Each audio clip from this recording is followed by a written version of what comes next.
Bonsoir. Yeah, man, big up the man, gonna be you them from the Celestia the first. I and I, some fella got on the place, big up the man called Original Vega, brace up the fire. Walk on. Pardon? Ouais, ça veut dire bonsoir à Kingston. D'accord. Alors vous êtes un consommateur régulier de cannabis, vous êtes aussi membre d'un groupe de reggae suisse, Yeah, Brada Framanada Mada. Brother from another mother, man. C'est quand tu es frère, tu es brother, mais tu n'as pas la même maman, man. Brother from another mother, brother from another mother, brother from another mother.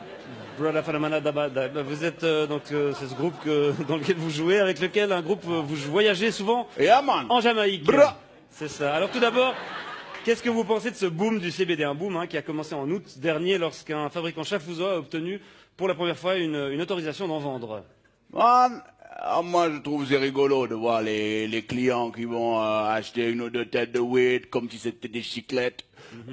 Mais il faut dire c'est Baba et c'est Bobo et c'est Babylone. Babylone c'est la société qui est décadente et il les encourage à vendre ces produits qui sèment la panique, man. Ouais, la panique notamment chez les forces de l'ordre qui font face à un nouveau casse-tête. Yeah, man. Les pauvres policiers, man, ils peuvent pas faire la différence entre le CBD et la CNC, man. Là La CNC Media, man. La ganja, la weed, la marijuana, la kaya, man, whatever.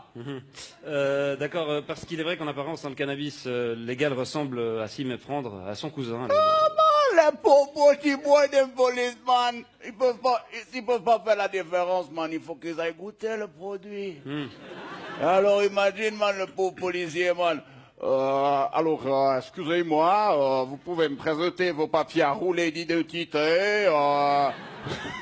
Ce sera pas possible, man. Oui. Je rappelle que cette variante de cannabis ne tombe pas sous le coup de la loi fédérale sur le stupéfiant, une loi de 2011, puisqu'elle contient moins de 1% de THC.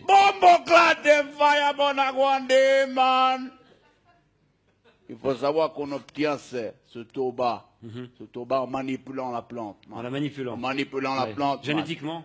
En faisant des croisements, man, des petites chimies, et on atténue comme ça le produit, on le rend allégé.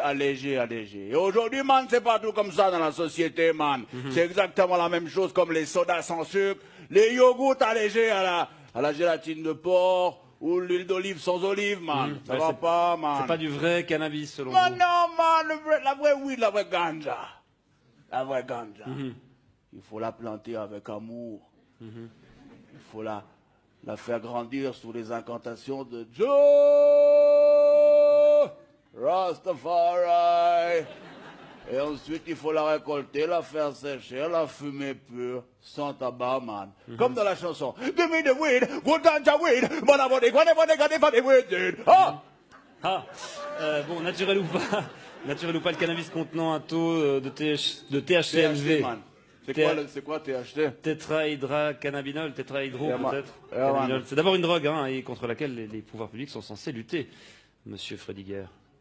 Et pourquoi, man, on ne pourrait pas lutter d'abord contre l'alcool, man? L'alcool, man. Interdire l'alcool, man, qui est beaucoup plus additif et beaucoup plus dangereux, man. Bon, ça, c'est pas... C'est pas quoi? C'est pas ce qu'on dit. Il suffit de regarder l'expérience, man, des exemples qui sont tout autour de toi dans la vie, man. Si tu bois trop d'alcool, man. Ça va le coude. Ça va nickel. Si tu bois trop d'alcool, man, tu vas commencer à dire des conneries. Ensuite, tu vas rouler des pelles à une inconnue. Ensuite, tu vas te battre. Ensuite, tu vas te retrouver tout nu dans la rue. Le sgeg galère. Tu vas te rebattre, tu vas tomber contre un trottoir, et puis après, tu vas tomber dans la mort du coma, man. C'est vrai que ça m'est déjà arrivé, cette ouais. séquence d'événements. Alors que si tu fumes trop de weed, man, si tu fumes trop de weed, qu'est-ce que tu risques? Qu'est-ce que tu risques, man? La même chose. Non, man, tu risques juste de t'endormir. Et au pire, man, de lâcher une ou deux petites caisses, vite fait. C'est pas tout à fait ce que disent les spécialistes de la question. Man, mais ça me rappelle ce vieux proverbe jamaïcain, you know, man, when daddy smokes some weed, he's never spared. When daddy drinks some whiskey, it is gonna be more risky. Quand papa fume de l'herbe, il est tout calme. En revanche, quand il boit du whisky, ça devient un peu plus risqué. Exact. Ouais. Bon, en tout cas, on se réjouit de voir comment le marché du cannabis light va évoluer ces prochains mois. Je vous remercie d'être venu nous apporter votre point de vue, Samuel Frediger. Comment on dit au revoir en jamaïcain? Big up. Big up.